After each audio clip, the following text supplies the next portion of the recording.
There's no feeling more intense than starting over.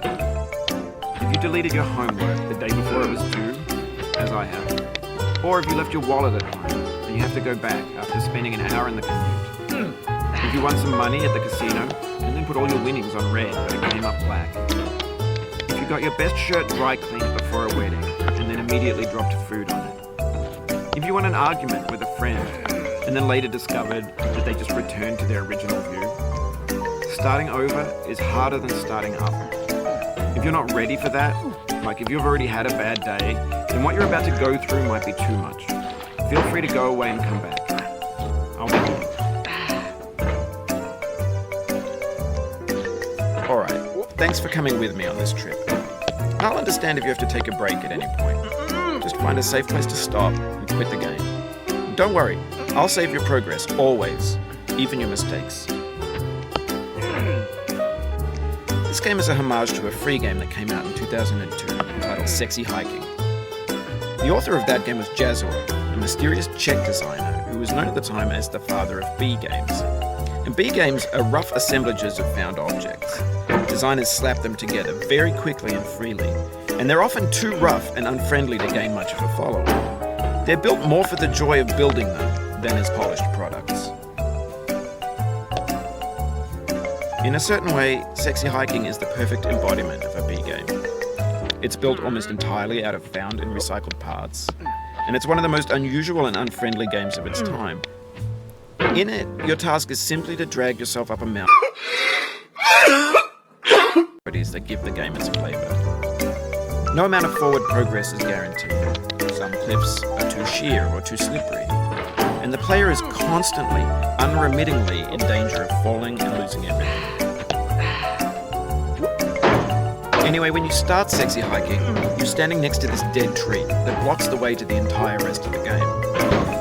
It might take you an hour to get over that tree, and a lot of people never got past it. You prod and you poke at it, exploring the limits of your reach and your strength, trying to find a way up and over. And there's a sense of truth in that lack of compromise.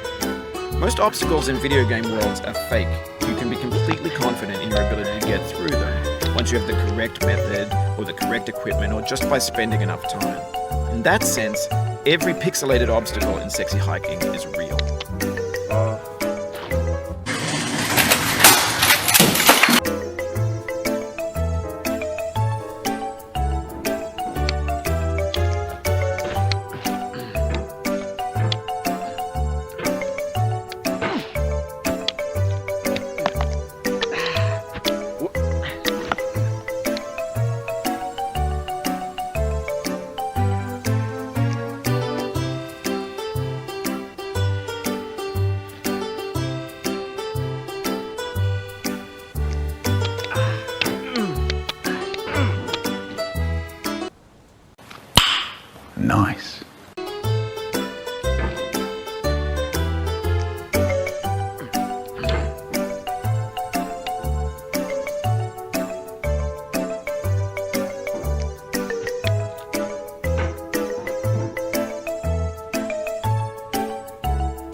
The obstacles in sexy hiking are unyielding, and that makes the game uniquely frustrating.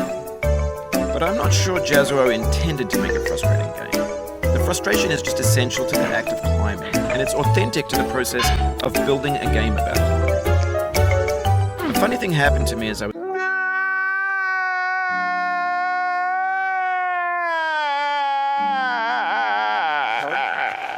building this mountain.